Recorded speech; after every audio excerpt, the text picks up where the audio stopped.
It's what is it? It's a question 67. 67. Let me check my notes.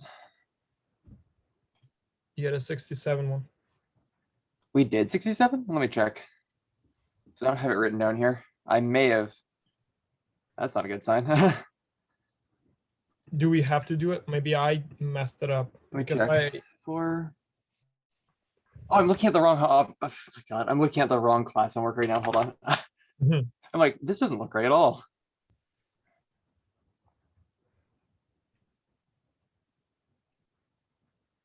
Do you have time after this class to talk about this? Hold on, let me check something. Did I do? Let's see. Oh, I'm missing a lot of work for this class right now.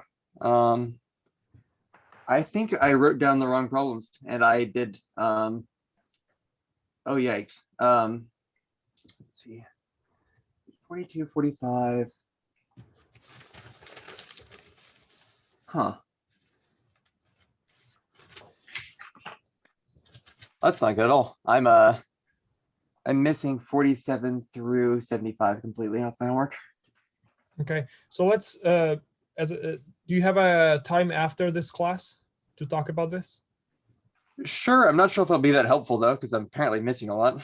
Sure, but at least maybe do you know how to find that stress factor? I mean, I know where it is in the textbook, but Okay. So I let's tried it and I thought I knew how to do it, and then I apparently didn't do it correctly. So okay. I'm not sure if I'll be that much help. Mhm. Howdy, team. Hello. Hello. All right, I made us up a problem yesterday after class or Tuesday after class to try to make this a little more realistic just for the heck of it, and also to grow your, as I often say, intuition about this topic. So let's just wade into this and see. So I drew this in AutoCAD, so it'd be kind of nice and clean and so forth. And so let's give this, let's make this guy here a more massive. So I don't know, 62 kilograms. Let's make it, and again, let's think of this as a car this time, or just like something banging into something else. It's not just two balls running into each other, but the cool thing about this question, I don't really have a way to show this to you, but basically this first one, we'll call this one A. So that first ball, that first car, whatever, has a certain mass and it's cruising along, and notice it's cruising along at a weird angle. I'm going to erase this, but I drew this so that angle there was 15 degrees. And so it's, maybe I should put the angle here. 15 degrees would be there. So in other words, it's like a car that's cruising along 15 degrees to the right of north, if you will. It's just cruising along. And so it's having a great day, cruising along. Awesome. Well, this one up here is cruising along. I drew it at 32 degrees. I just realized you didn't need to actually know that, so that's why I took it off. So it's cruising along. And does it make sense these two could run into each other? But if you think of them as like airplanes, does it make sense they might not run into each other? I made it look like they're going to hit, but why would they not necessarily hit? Timing. Yeah, timing. So in this case, and I don't know if this also makes sense, but considering timing, I'll try to draw this just really quickly. There's no guarantee even where they're going to hit. Do you understand that? Like, let's say this went a little bit further so that ball was now right there. Does it make sense in order to hit, this one would have to back up a little bit and be like right there in order for them to hit? And if they did hit, does it make sense the angle, the plane of contact would be at a totally different angle? Does that make sense? Isn't that kind of interesting? So they could actually just barely graze each other. They could hit all kinds of places. That's the thing that's kind of interesting. So anyway, I just kind of made it up that they banged into each other. And so I realized, okay, they've got to hit each other in a certain spot. But notice this time they're both moving. I just want to see if we can set all of this up. So let's make this other guy, let's make this guy B, and let's make him a little bit of a lighter weight. I don't know, about 44 kilograms.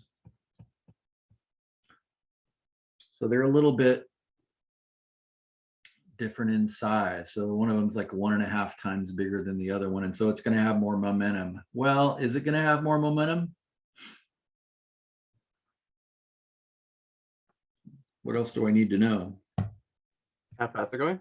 Yeah, speed. So let's give this one both more mass and more speed. And so we'll say it's going, notice I used metric. So let's stick with metric. Let's make this 26 meters per second. This one's cruising along. And we'll do the same thing with that one, except for we'll give it a slightly smaller speed, maybe numbers that aren't even the same, like 20. Let's go 18. So smaller, slower, bigger, faster. Now I could have made bigger, slower, and smaller, faster, in which case they might have been equal. But in this case, the blue one's going to kind of really smack the other one. So we're thinking like Suburban runs into a Geo or some tiny little car. So this really going to get smacked this time. So of course, this is important to note. They finally do hit, and that's that point that I drew is the point of impact. And all you really need to know in this case is kind of what angle they run into each other at. So what's different in the problems that we did last time and in the book is that one of them was just sitting there. And so we didn't have to worry about what direction it was moving and so forth. But what we've got to do here then is kind of convert what we know here into our kind of our normal, into our coordinate system, if you will. That's what we got to do. So let's see, was this, I forgot, was this, we always called the x-axis the line of impact and the y-axis the plane of contact. Is that true? And since I have the labels there, I'm going to call the y, I'm going to call the right side plus, and for the x, I'm going to do the same thing. I'm going to call where it's labeled as the plus. And do you understand that that doesn't make any difference? I can pick that however I want. And so now what I've got to do is kind of convert these speeds into those dimensions, if you will. We have an axis. The axis, to make sense of these complicated problems, the axis has to be established to be based on how they hit each other. So even though they're traveling in some other axis, some other dimension, we don't want to work in just kind of the standard, horizontal vertical axis, because that'd be at a third system, if you will. So this is what made these problems possible. So cool. So the question is, what does that convert to? Well, here's where I gave you the angles to make this a little bit easier. So would you agree, if I do all of this in red, that I'll extend this axis out just a little bit.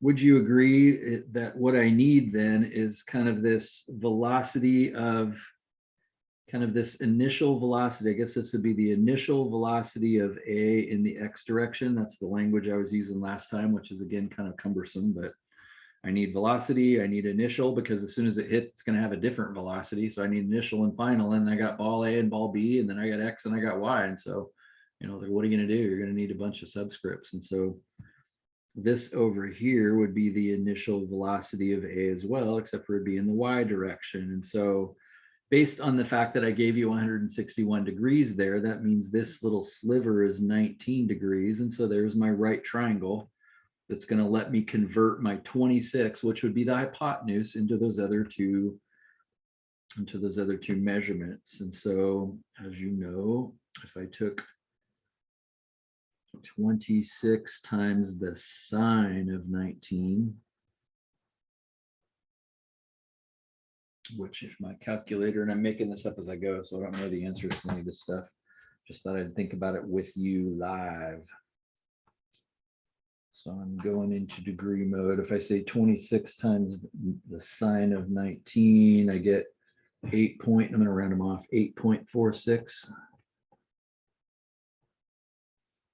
And that, because sine is opposite, is the initial velocity of A in the Y direction. Is it positive or negative? Well, it's pointing toward the positive y, so it's positive. So there's a number I'm going to need. Certainly, and if I repeat this for 26 times the cosine of 19 degrees, 26 cosine of 19, I get a much bigger number, 24.58.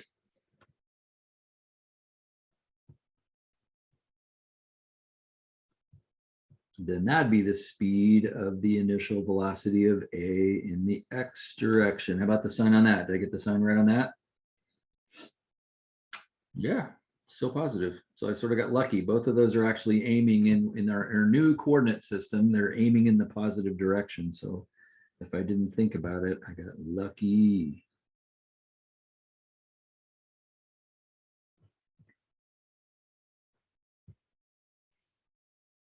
So let's repeat all of this for the other number.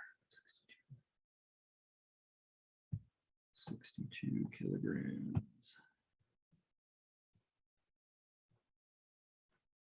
Just to keep it as simple as I possibly can, I'm gonna switch. I should have paid more attention to colors. I'll go blue up here.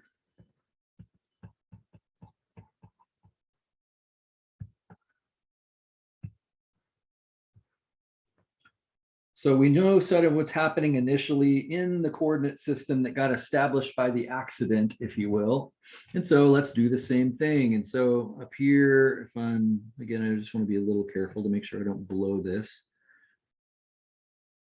So in order to get where I'm going, I would have to travel vector-wise this way and this way, making a 90-degree angle. And since that's 156, 156 minus 80 is 24 degrees.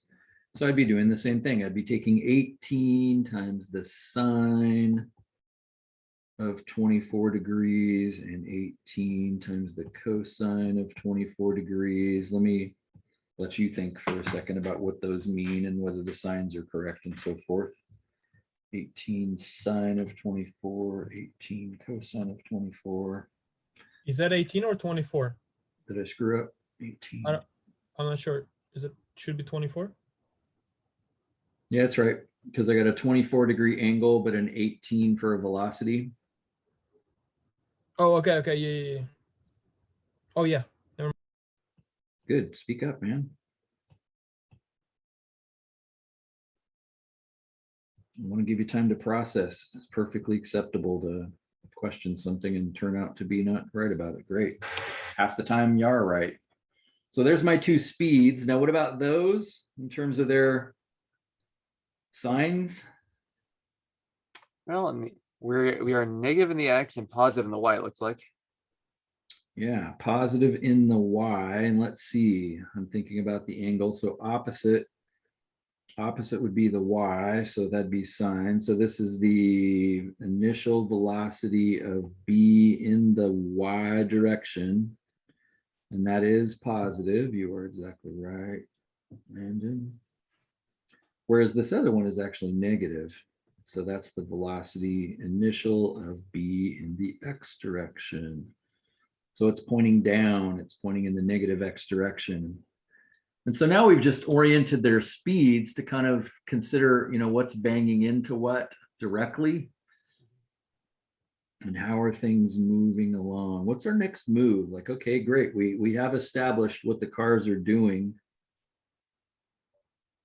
Now we're ready to kind of move into the accident. So what do I do? What's my equation for this? What's my thinking?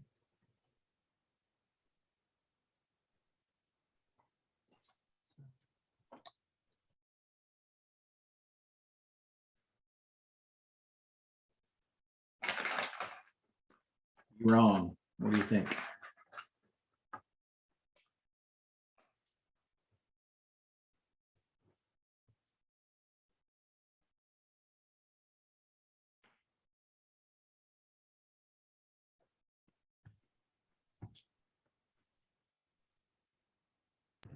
Impact.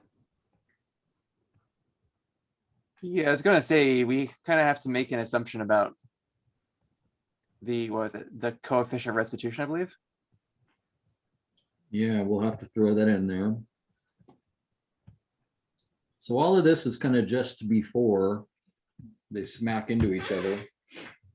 But then they're going to smack into each other and kind of bounce off, right? So kind of our next thing is like what happens after.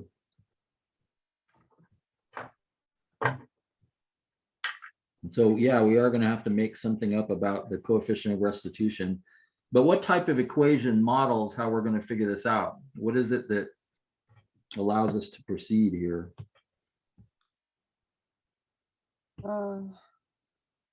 Should just be the well, it'll be a conservation of momentum equation, but Mhm. um, That's exactly right. So conservation of momentum equations, or what are going to get us there. And we have to do one for X and one for Y, because we saw that the velocity is actually preserved in Y. Whatever velocities they have in Y are preserved, but they're not preserved in X. So it kind of depends on how they bang into each other, because it's not going to bounce back. Sort of, they're going to want to bounce back from where they came, like back toward each other, back toward where they came from. So that's a question of how hard. And so we got to consider X and Y separately.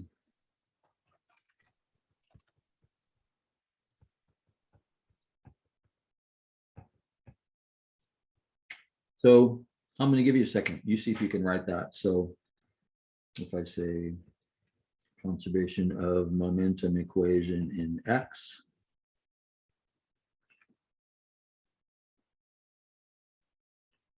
what did they have before?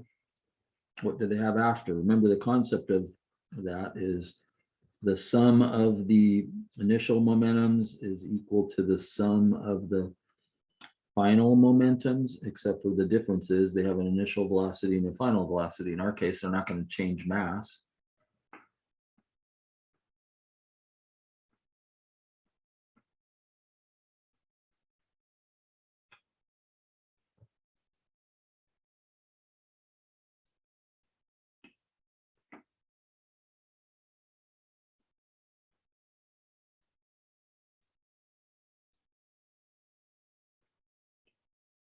So the problems, one of the that bothered me about the problems yesterday is it was the same size pool ball and the same size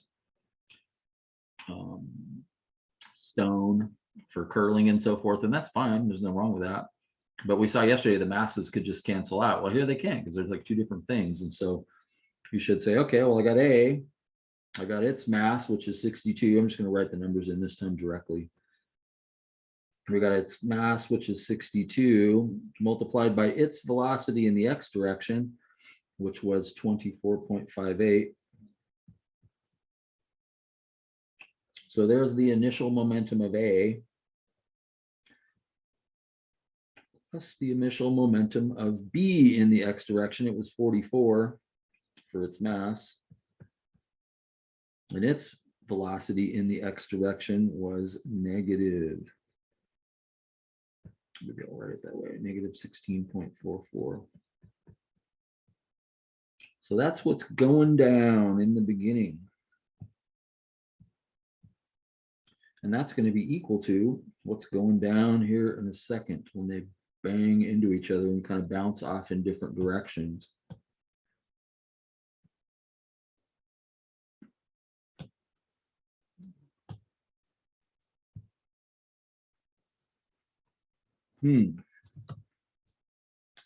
So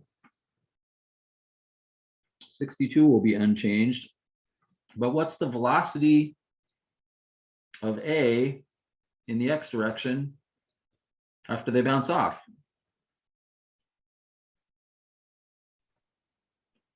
well, we don't know yet.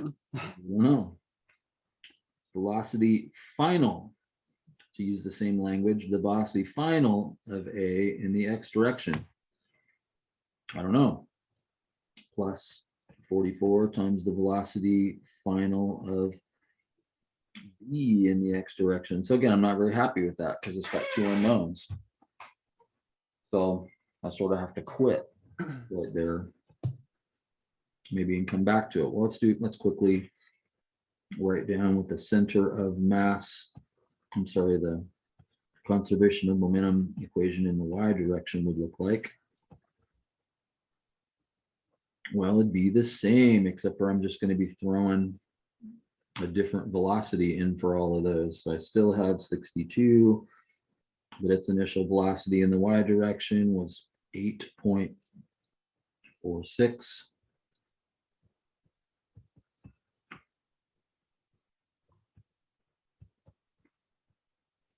Initial velocity of B in the Y direction was 7.32, so positive again. And so that will equal, I guess, the same thing, except for the velocity final of A in the Y direction and the velocity final of B in the Y direction. Another equation with two unknowns. So maybe this isn't possible. What else do I know, or what else do I need to know?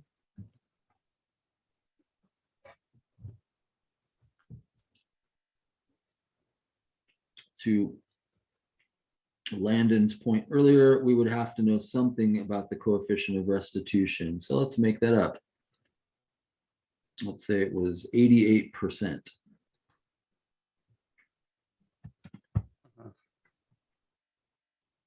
And as we said yesterday, and it would have been, in a sense, maybe nice to have this in the notes, but I said it out loud a second ago, but which one does that pertain to? What would that grab? I don't know.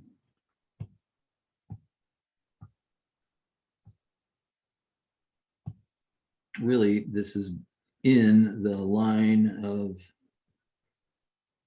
impact. So it's in the X direction only.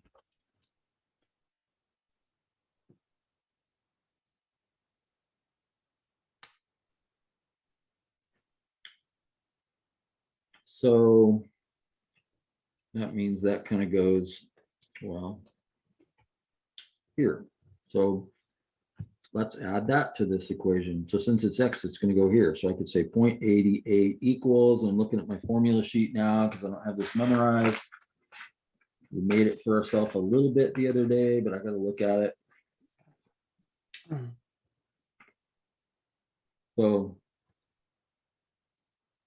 maybe I'll erase these afterwards, but I'll write this down. But this is velocity final of B in the X direction minus velocity final of A in the X direction over the top of velocity initial of A in the X direction. It's backwards, minus velocity initial of B in the X direction. So that's the formula for it.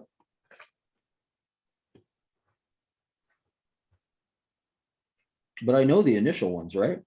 Mhm. So I can just get rid of those. I think instead of erasing them, since I went ahead and wrote it down, I think I'll just cut right over the top of them. So initial velocity of B in the X direction, we said was negative 16.44. Where we got 0.88? Mm-hmm. Where we got 0.88? I made it up. Oh, you made it up? Okay. Yeah, it was like something in the problem that would have had to have been given. Oh, okay. So we'd have to know something about, what type of car is it, if you will, is it a rubber ball, plastic ball, that kind of thing. We got to know something about how these things are going to bang into each other. And to that end, Tuesday, we're going to play with that kind of as a project / review for the test. We're going to do that, gather that info ourselves, see if we can figure out a way to do that. So our initial velocity in X, we said, with A in the X direction was 24.58.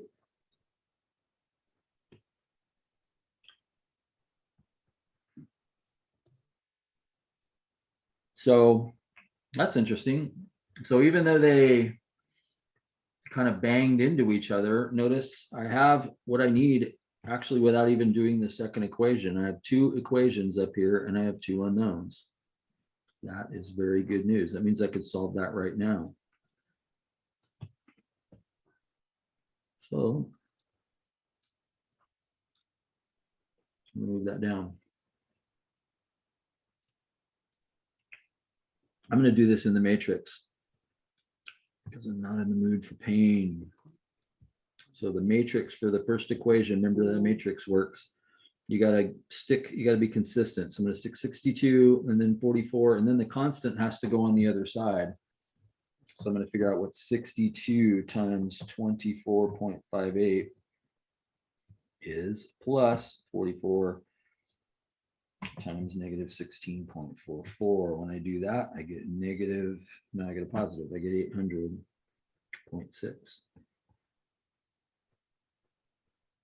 So if you remember, the matrix has to have the variables on the left. So I kind of did the A first, and then I did the B, and this is kind of the equal sign. That's the constant on the other side. That's how your matrix function, your calculator works. So then what about the other one? Well, the second equation, that's the 0.88 is over here. What am I doing wrong? And then this is 1 and this is -1. I'm doing something wrong. What is it? You have to still multiply it by 24.58 minus or plus 16.44. Yeah, like there's a number on the bottom, right? So I got 24.58. And you're right, it's minus a negative, so it actually be plus 16.44. And actually got to multiply that by 0.88. So it's not just 0.88. It's 0.88 times. And I think I'll just write it all in there. Actually, I don't have to. I can just type it into the calculator this way, so I'm not just write it. Times 41.02. What else is wrong with what I wrote?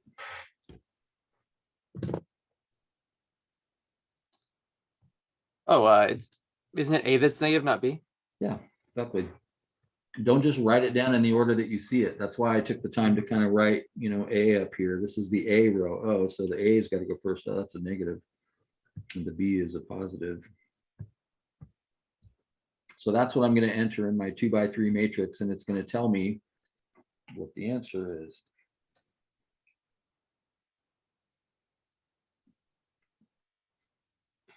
It almost comes out cleanly enough to make me think it would be a book problem. Because it very nearly ends up being both of them just being 8, if I didn't get my math wrong.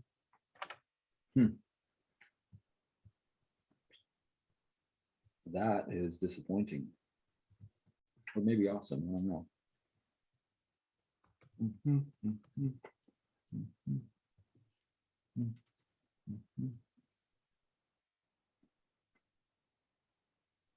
So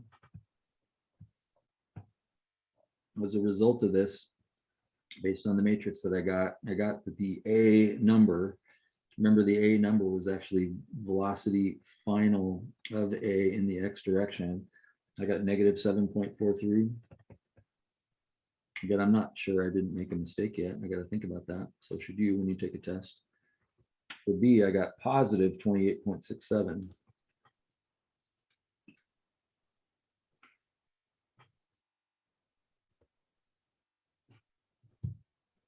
Is that what you got as well, Landon? Oh, I made a mistake. I put the number in wrong. Never mind, it's not clean at all. Good. And it wants to be clean. Well, it makes sense. The final velocity of A should be negative, and the final velocity of B should be positive. I wish I could sound angel music right now, because you are saying it makes sense. I love that. I'm always trying to get people to do that in math classes, just to stop and go, does that make any sense? So I haven't thought about that yet. So let's go see what you're talking about. So A is going to have a negative velocity relative to X, and B is going to be positive. You said that makes sense. Tell me why. Well, when they're going to bounce from each other, they're going to go to opposite directions from the original, which is so A is negative. So that means A is going to go this way, right? Well, approximately, yeah. But not very much. B is going to be positive, but it goes this way, really big. So you think that makes sense? I think you're right, but tell me why. Remember, Because A was bigger and faster.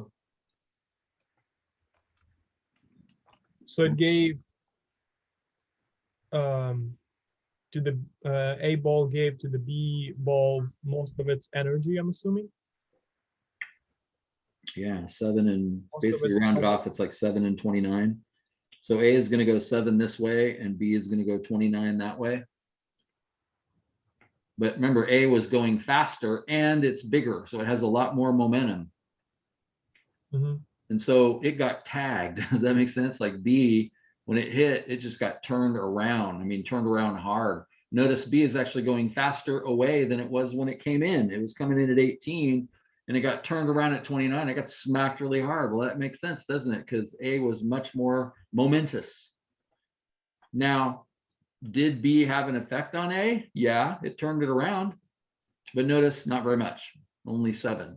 So actually, I think that does make sense, doesn't it? Based on the mass and the speed. So can you appreciate they both could have been positive? That wouldn't have surprised me either. If this one had been positive like 3 or something. So it was so massive, so momentous that it still kept going forward. But you know, B was legit. B wasn't going no speed and it didn't have no weight. So the fact that it turned it around, that kind of makes sense. But yesterday we saw it didn't have to. Remember how it kept going? Yesterday it hit it and then kept going. So I think this makes sense. It doesn't make us right, but at least we didn't get something crazy. Does that make sense? Mhm.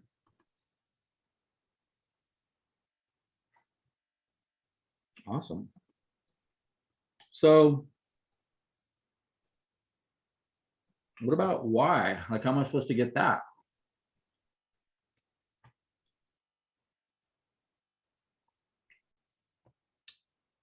Mhm.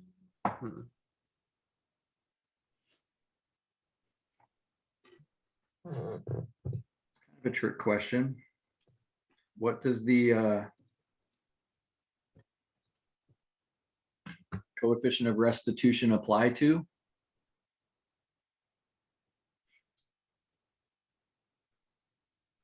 It only applies in the X direction. So it doesn't apply in the Y direction. So what does that mean about what happens in the Y direction?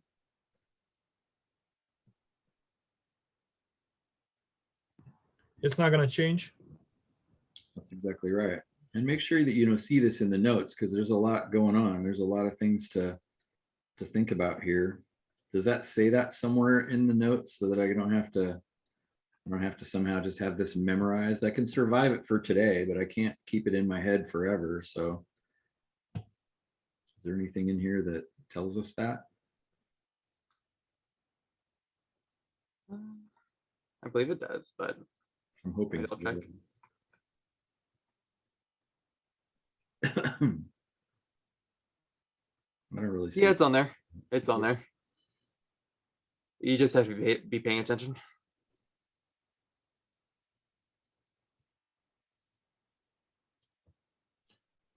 And it says here along the line of impact.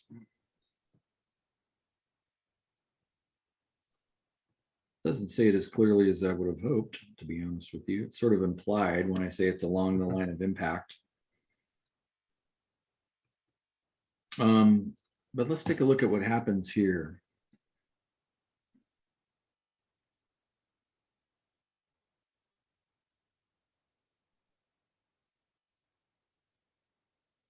So it stays the same. Like how could these be equal to each other? Actually down here.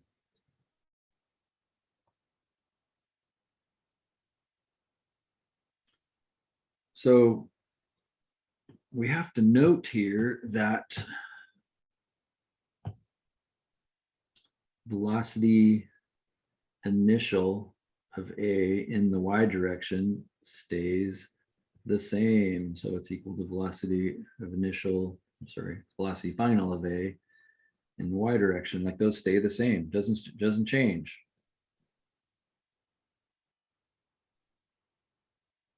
And the same is true for the other one. Velocity initial of b in the y direction is the same as the velocity final of b in the y direction. Wait a second, so you're saying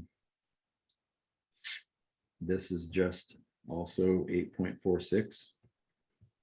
Yeah, that's what we're saying. So interestingly, this is still 7.32. So of course they're equal. Does that make sense? So I didn't need to write this equation. That's what it comes down to. We don't need to write the conservation of momentum equation in the y direction because velocities don't change. So nothing's really going to change. So I don't really need to write this. It's a waste of time to write that. I thought maybe we would need it because you know both of them are moving. Does that make sense? I thought maybe banging into each other with the both of them moving, it would have needed it, but we really don't. But this is just oversimplified, right? In what respect do you say that? Because Well, the answer to that is yes. Because balls can just roll in the y direction for infinite time. They should stop at some point because of a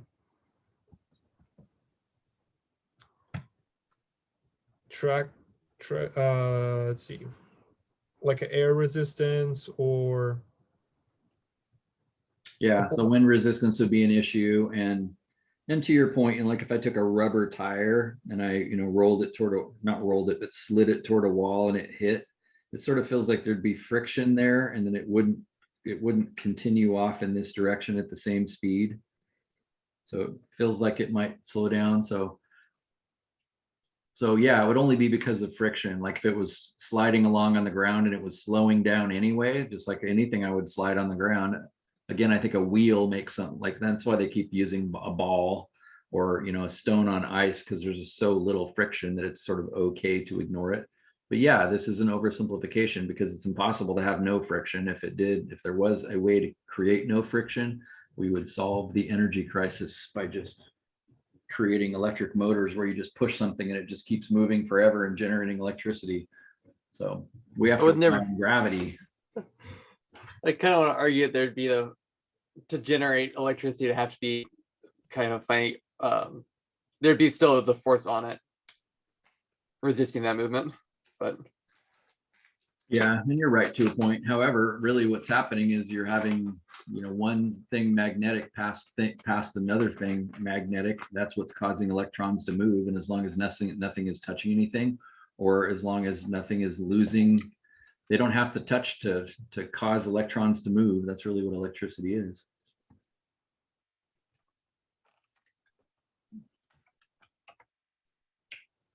Now, is there any more interesting questions to answer here? Are we done? Do we know everything we would want to know about this crash?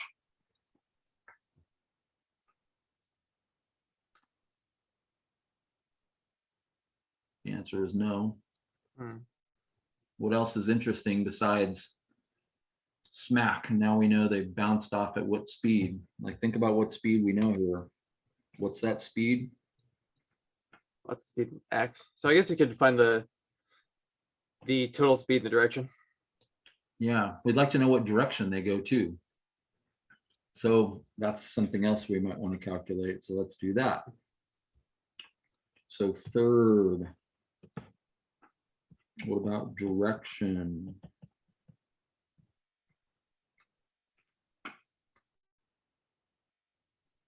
So let's just consider A first.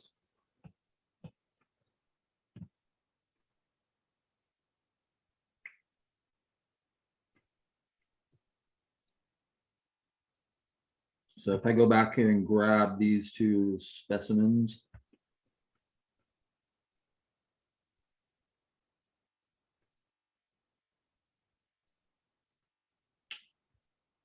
so this is what we knew before about A.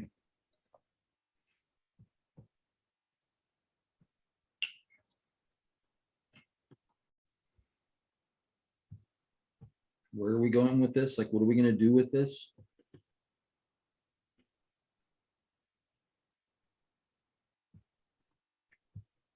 Well, we just reminded ourselves that this answer is also equal to the initial or the final speed of A and Y.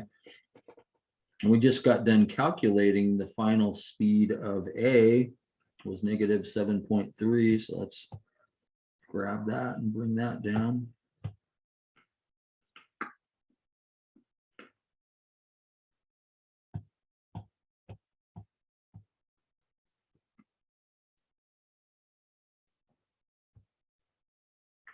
So let's see if I can figure out what's going on here then. So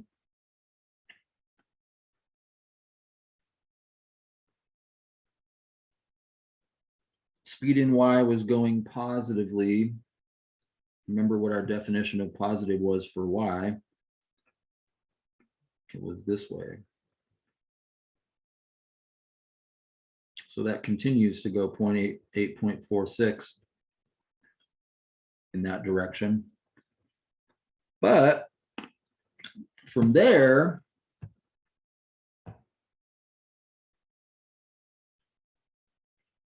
it went negatively in the X direction, 7.43. I guess I should draw that a little longer since 7 is almost as big as 8.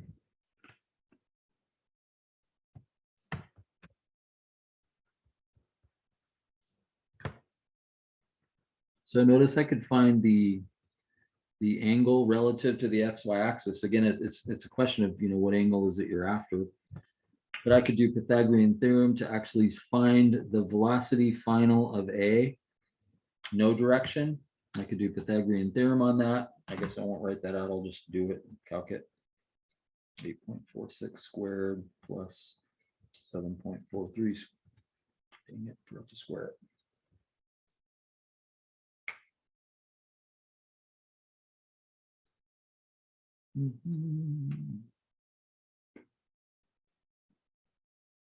Start over.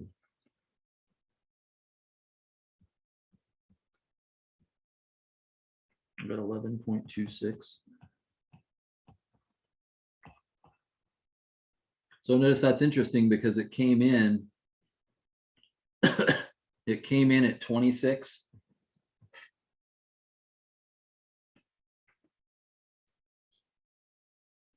And then it bounced off from there. Now it's going 11. So it's going a lot slower. The other car stopped it or slowed it down quite a bit. And then what about that angle? If I go second tangent of 7.43 divided by 8.46, I get 41.3 degrees.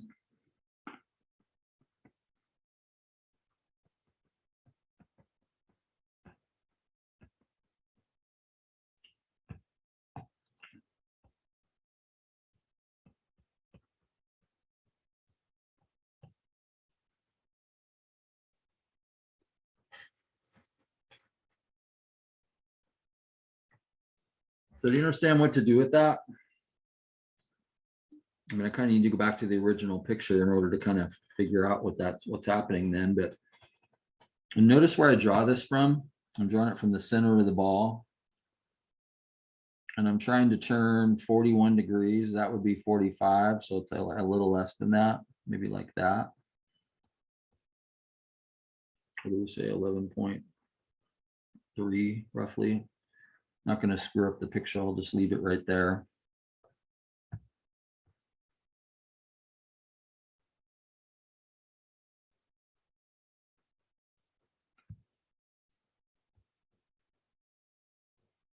So that's my 43 degrees now that, or 41 degrees now that I drew that. I'm thinking that isn't a very good drawing. It looks more like 30 degrees.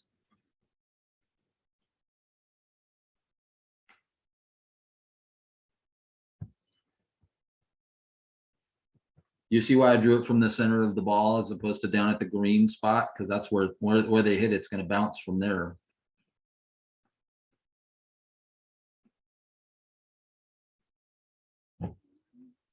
Now that I drew that a little bigger, I think I can just get the 41 in there. Just round it off.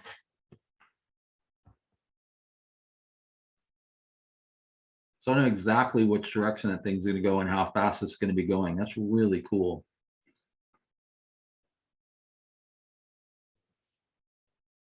Well, what about for B?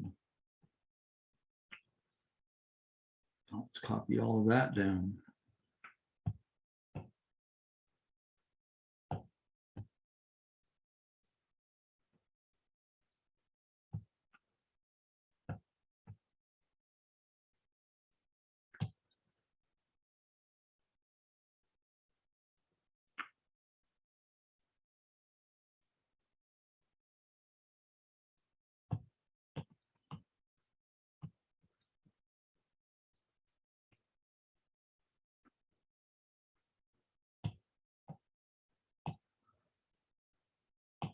So I've got those two. I've got the fact that velocity final of B in the y direction is equal. And we just calculated the velocity of B in the x direction final. So let's throw that down there too.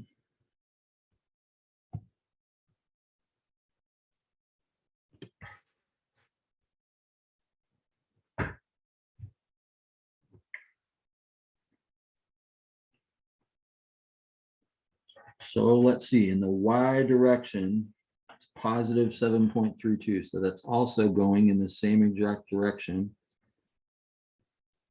7.32. But then it went in the positive x direction from there. Oh, that's very different, you should say.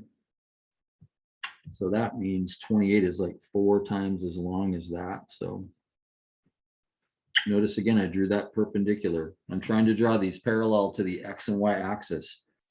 So this is 28.67 meters a second. And so this is actually,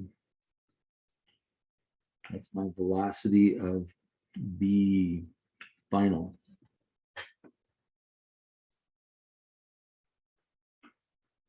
Or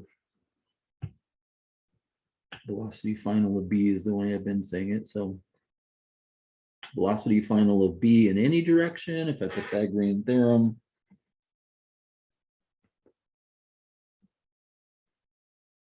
(7.32) 28.67.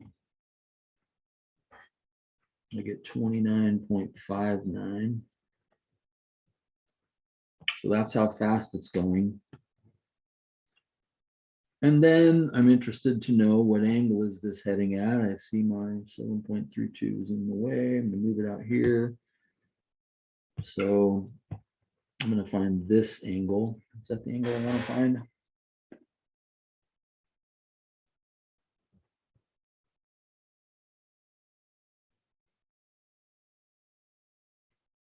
I guess it doesn't matter. So using tangent again, if I say the inverse tangent of 28.67 divided by 7.32, I get 75.7 degrees.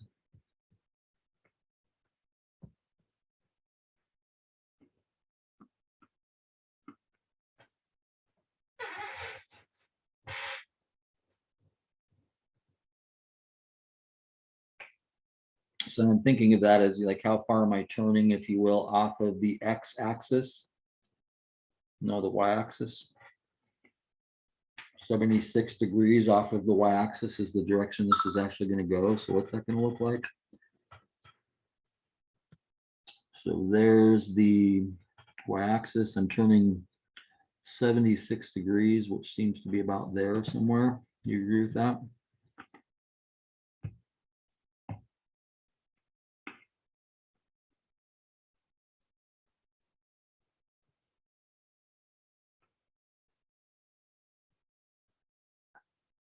We said at a velocity of 29.6.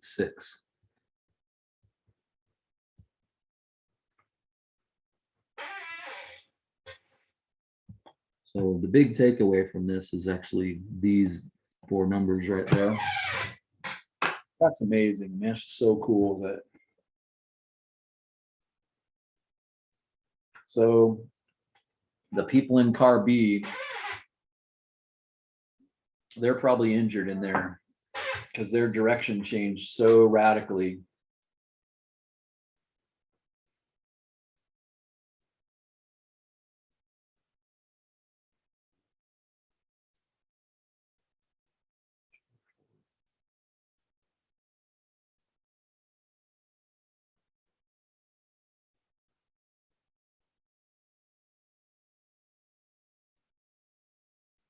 I won't take the time to figure this out, but I was just sitting there staring at that picture, thinking about how many degrees was it turned?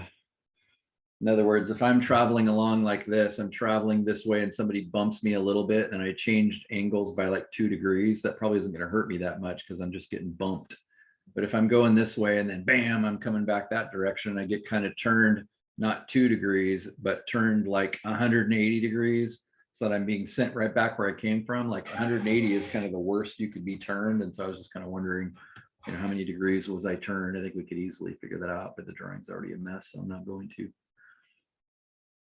But you know, how much did I get redirected from where I was originally going? I'll erase this, but in the example of this one here, it's like this was going,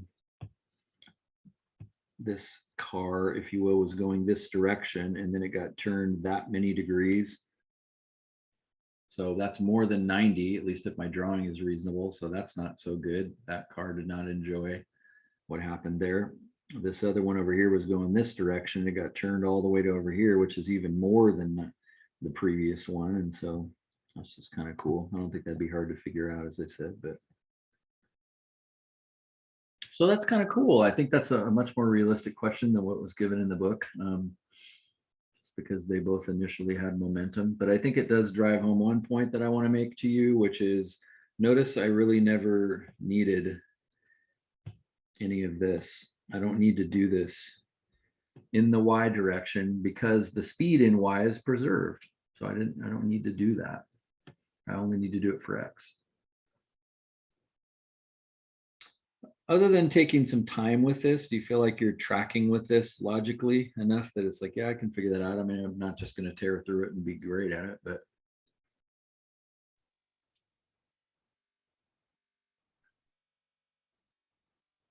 Yeah, there are a couple parts that just feel a little intuitive. Like they make sense when you think about them for a long time, but just taking a glance at them, like the fact that the velocities in Y aren't actually changing. Yeah, that's bugging you, in other words. Yeah. I mean, it makes sense when you like take a real close look at it, but if I were just glancing at it first, trying to like just work off it, you know, figure it out just without thinking about it much before, it probably would throw me off. Would throw me off a lot. Yeah.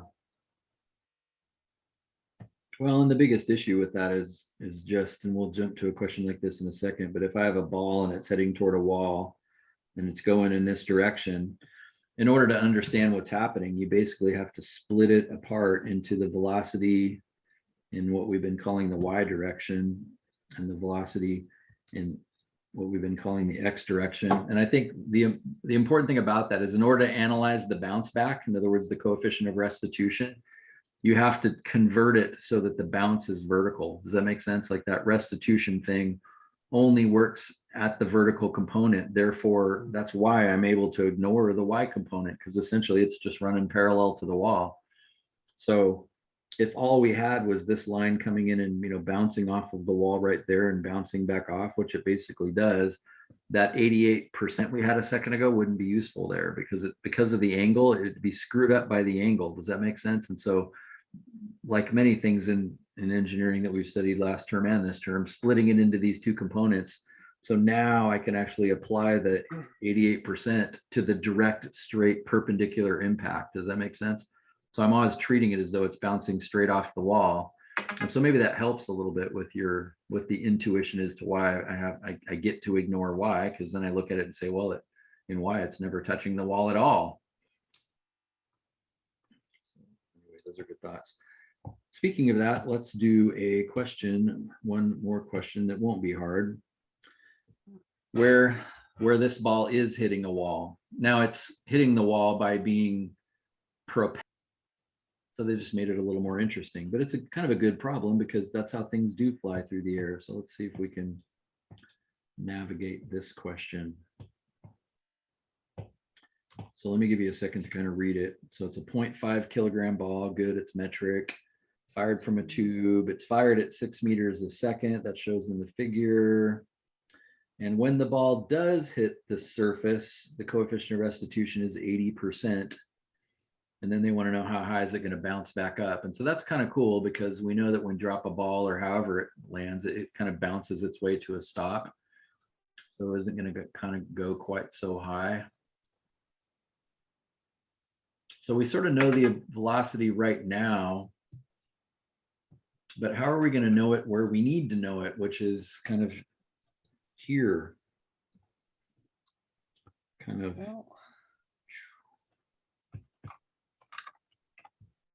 We can just, well, I guess we're mostly worried about, we can kind of just ignore, actually, Okay, just looking originally at like a linear motion equations, we can just find when it hits by just looking at the velocity, acceleration, initial position y. Mhm. Thank you there. Yeah, so one of the things that's kind of hard about this now, and one of the things that makes physics hard, is we actually have more than one way to do this now. Because we could do the velocity and position equations. Anytime I see a parabola flying through the air, I think, oh, I could make an equation for its position in x, position in y, velocity in x, velocity in y, and I could figure out exactly where it's going to land and how long it's going to take to get there and so forth. And that is great. And I would actually, for extra credit, I would, and I say extra credit because I want to give you a reason to do this. If you end up close to a tie in this class between a grade and you do this, you should be able to get the exact same answer using the position and velocity equations. So I'm going to say that right now, extra credit for the same answer. I don't know how to say this. Same answer using velocity and position. Does that explain it? And so in that case, you're going to get time, you're going to get location, you're going to get a whole bunch of things that we might want to know. So time and location. In our case, we actually don't care about the time and we don't care about the location. So we don't have to do this. We could do this in an easier way using the conservation, not of momentum, but of energy. This is easier, but they both work. And when I showed you both conservation of energy and conservation of momentum, I made them from those velocity and position equations. So they're not really new equations. So go ahead. yeah, our velocity in x is not going to change, right? It's still going to stay the same. Right. That's exactly right. So your velocity in x isn't going to change, but your velocity in y will. And that's because there's an acceleration in y, which is gravity. And after it hits the object with the zero velocity, right? Which is the wall or ground. Kind of. Kind of. I mean, it. Or we're going to involve like normal force or something like that. Pushing. Not that hard. Okay. So what we said, and so let's fly from A to B. So if I go from A to B, what we basically said in conservation of energy is if you took the initial kinetic energy plus the initial work energy, that would be equal to the final kinetic energy plus the final work energy. That's basically what we said, except for maybe I throw in initial velocity and final velocity. Maybe that's the only change I make. And so let's just think about where we are at A. So we're right now at A and we got energy. We got energy because we got, boom, 6 meters a second. We also got energy because we're 2 meters off the ground. So let's start throwing some junk in there. This is cool. So I'm at a distance of 2. I have an initial velocity of 6. I'm told that the mass of this thing was 0.5. That's really cool. What about force? Do I know anything about force?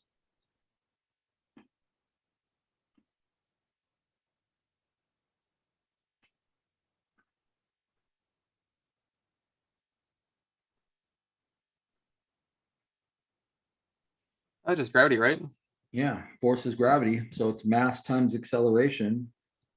So I've got mass times acceleration of gravity.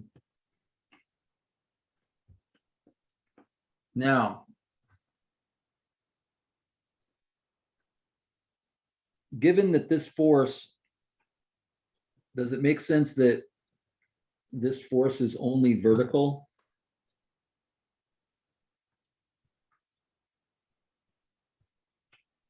And that distance too is also vertical? That's cool. Does this velocity have to be vertical too?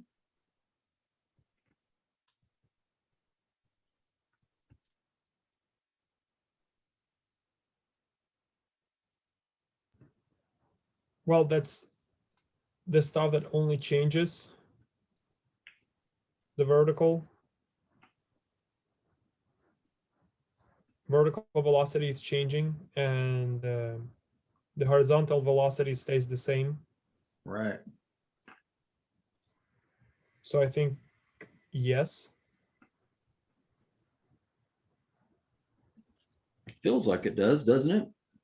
A little bit. Does to me. So this is 6, but it's actually 6 modified by the sign. Notice it's up. That's important. It's positive. Modified by the sine of 30.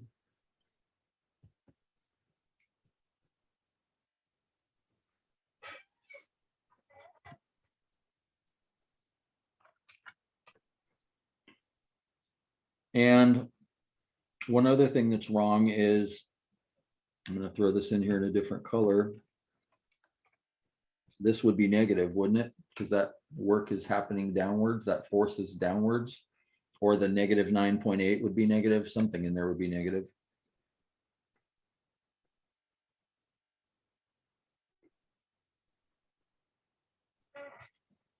And so this is basically what's happening at A. What's happening at B?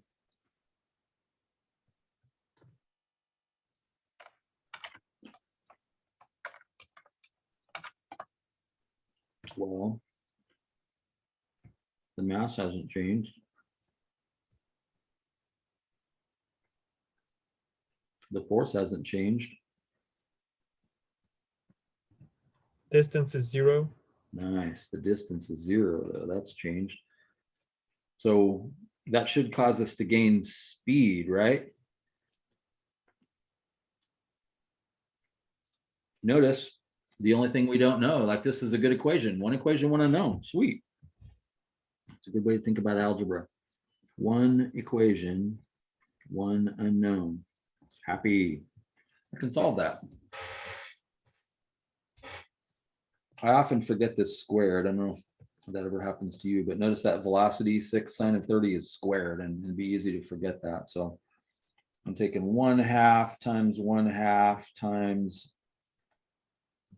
6 sine of 30 squared. I got a number for that. And then I'm adding to that 0.5 times 9.81 times 2.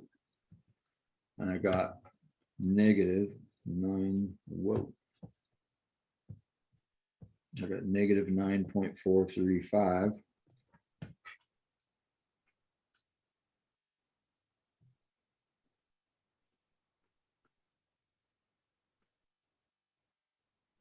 That bothers me. Negative energy. Seems like if I'm up there, I would have positive energy.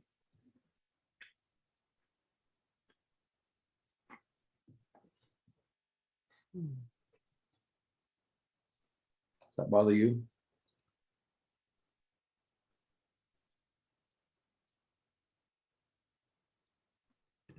Wait, is that the final velocity at B? Is that what it equals to? That's just the left side of my equal sign. Oh, okay. I'm just thinking that's a representation of the total energy, right? The total kinetic plus potential energy of the ball. And I'm thinking it has speed and it has height. That doesn't seem like it should be negative. That's bugging me.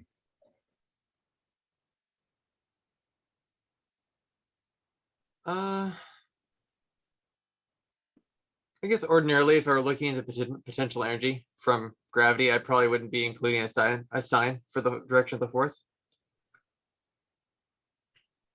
But let's see. Yeah, that's what I'm doubting. I'm doubting that negative sign now. Very technically, it might be like, if you want to be very technically correct, it might be correct to say that you're moving a distance. You might have to consider direction, of the distance if you're considering the direction of the force. So it could be a -2 in the distance.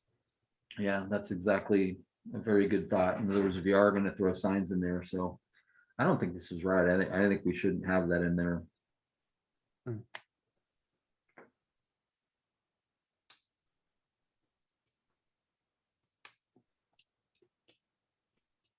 But like you said, if it was in there, then maybe the 2 should also be negative. The distance is negative as well.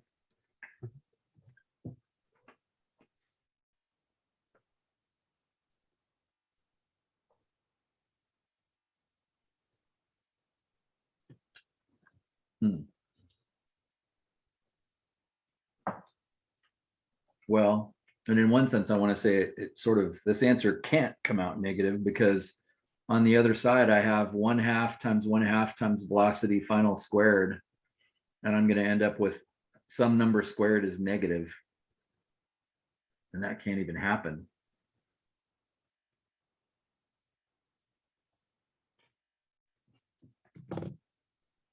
So I don't think that sign belongs.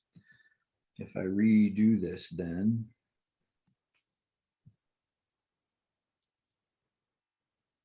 and I add 0.5 times 9.81 times 2, I get 10.185. No, let's think about that. And that equals 1/2 times 1/2, or 1/4 times velocity final squared. So if I take that number times 4 and then take the square root of it, I get 6.38.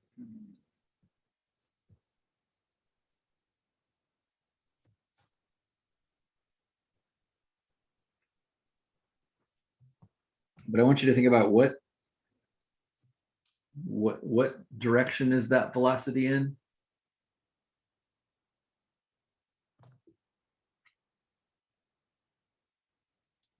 Well, that should be negative, right?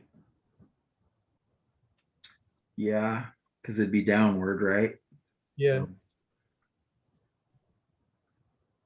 Maybe that -9 should be there. now what I'm saying though is if I put it over there and I multiply by 4, now I'm trying to take the square root of -40. Oh, That's what's bugging me.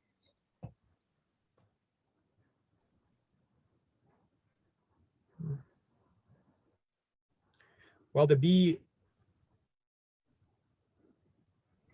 let's see.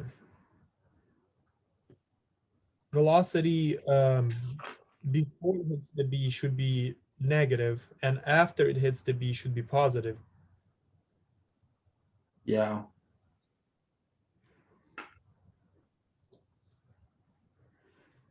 So just for the fun of it, 6 sine of 30 is actually 3.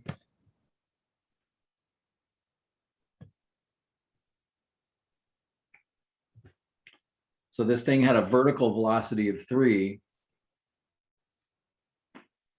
which actually means it's going to go up higher, right?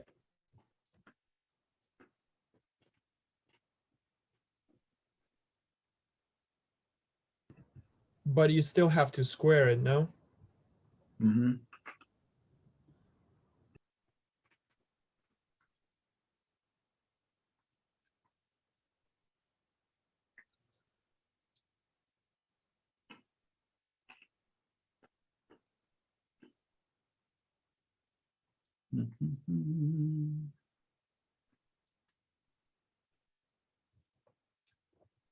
When I did this question before, actually, I didn't go straight from A to B. I'll just think out loud with you guys a little bit.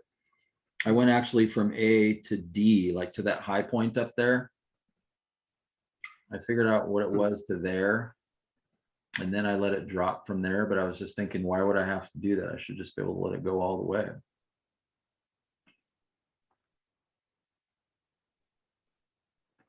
I think we're right. So given that I lost two 2 feet right there. That basically picked my speed up. So my initial speed was actually 3, and now it's actually 6.38 because some work was done to it. This feels right to me. But notice that's a vertical. Mhm. So I'm going to put a Y down here. That's a vertical velocity. What's my horizontal velocity? Well, my velocity of F in the X direction is going to be equal to 6 times the cosine of theta, which is 30 degrees. And that actually hasn't changed. So 6 cosine of 30 is 5.196. I'm going to call it 5.2. So that's to the right. And so that hasn't changed if I need to know that. So these two numbers feel significant.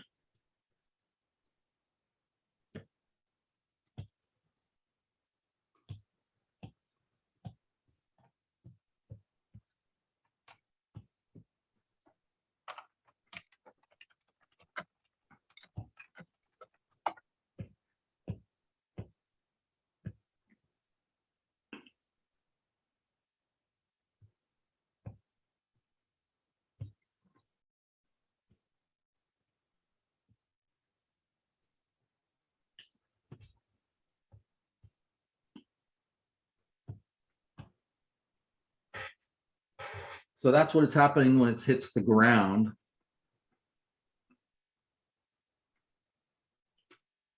So all we have to know is how high is it going to bounce back up in the air. Now this doesn't say where is it and so forth. It just says how high.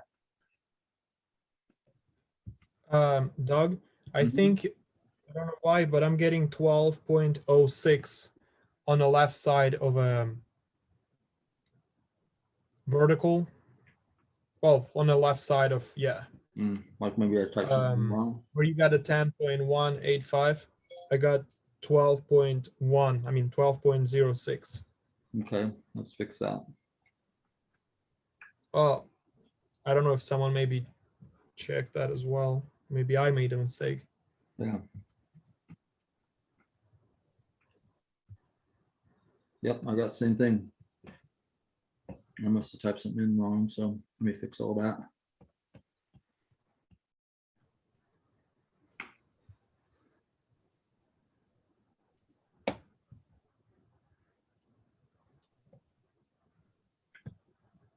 So that changes that to 6.94.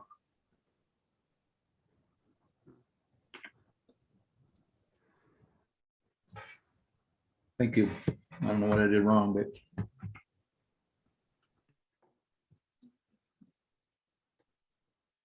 so here's what's kind of cool. I showed you this the other day, but because the wall's not moving, this is different. This is why I want to do this question. Since this is not moving, in other words, when the ball hits it, the wall's not going to go anywhere. That means all I have to do to get velocity, the velocity of y final, or let's see, actually I shouldn't call that, I shouldn't call it final, I should call it b, like the velocity at b in the y direction.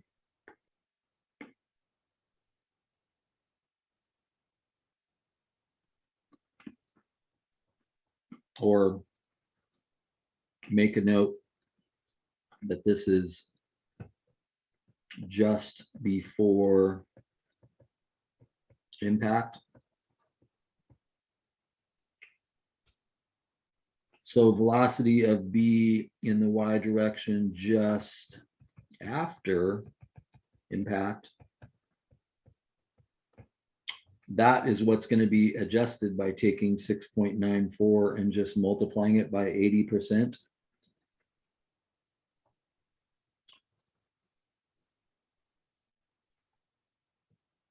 So this is actually, I can use the same formula that I used before, the E equals, and it had all that complicated stuff, but I won't, yeah, maybe I will take the time to pull that up. This might be worth pointing out. So since the B was the object that got hit, does it make sense? That's 0. The initial velocity of the wall is 0. The final velocity of the wall is 0. So you really just have the velocity of A times E is equal to the velocity final. that make sense? That's why I was able to do it a little more simply. So just pointing that out. It's just kind of cool that that's all this means, I guess is what I'm saying. It just gets complicated when they're both moving. If they're both moving, it's a little more complicated. So I get 5.56 for that.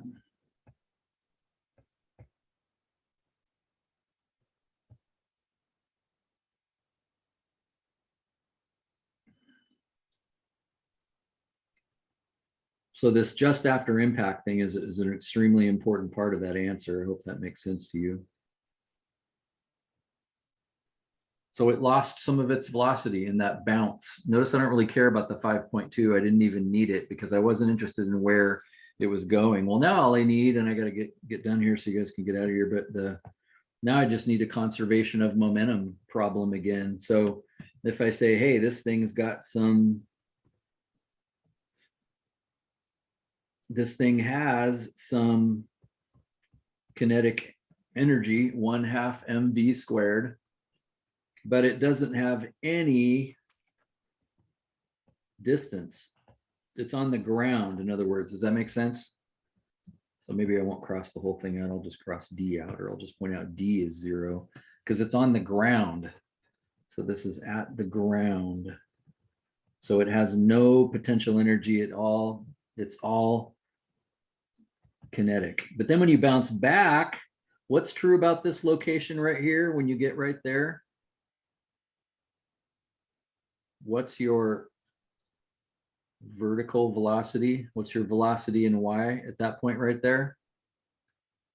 Should be 0. Nothing, right? That's the peak. So when I write the other side of this conservation of energy equation, I'm going to say 1/2 times mass times the velocity in y at, I guess I'll call that the point C. I had it already is called C. The velocity at y C, that is going to be nothing. So there's no kinetic energy, but there is potential energy. And so if I say equals force times distance, and we said before that force was mass times acceleration of gravity. So at the ground, all potential at the ground, all kinetic at the ground, all potential when it's up in the air. So if I say what's 1/2 times 1/2 times 5.56 squared, I get 7.7 for the energy at the ground, but I'm going to get the same answer on the other side. So all I have to do, since over there I have 0.5 times 9.81 times D, is divide by 0.5 and divide by 9.81. And I get a distance of 1.575 meters. That's how high it's going to bounce. And that is correct.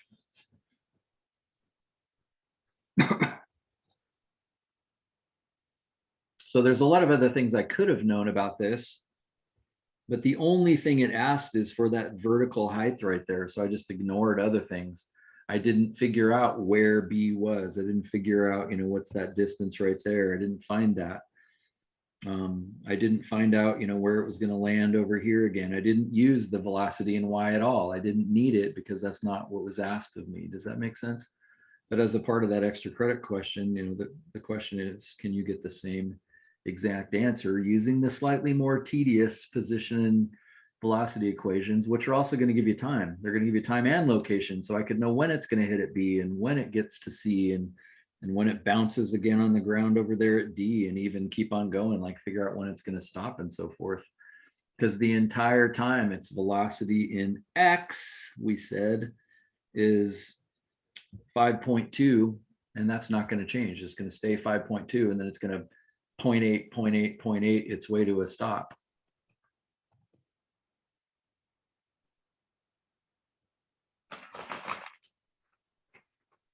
How's your brain?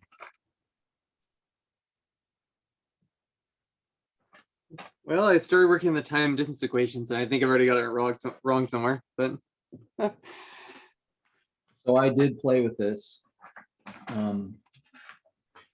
earlier, and I got 1.57 using the same methods. So okay. I know it is possible to do so. question about the homework. What sections we have to do for this week? The only thing we studied this week was 15.4. So we have 3 questions due for this week. 3 questions, 69, 77, 81. That's it. Okay, that's nice. Mhm. But we do have our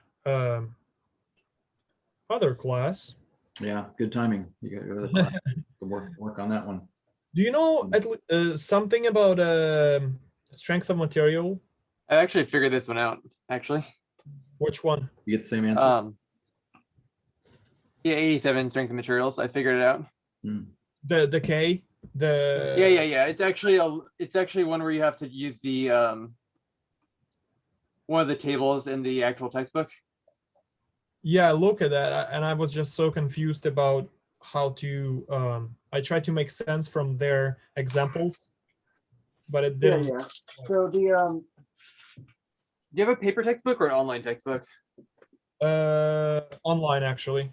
I can share the Okay, yeah, because I have like just a PDF copy. I imagine with a paper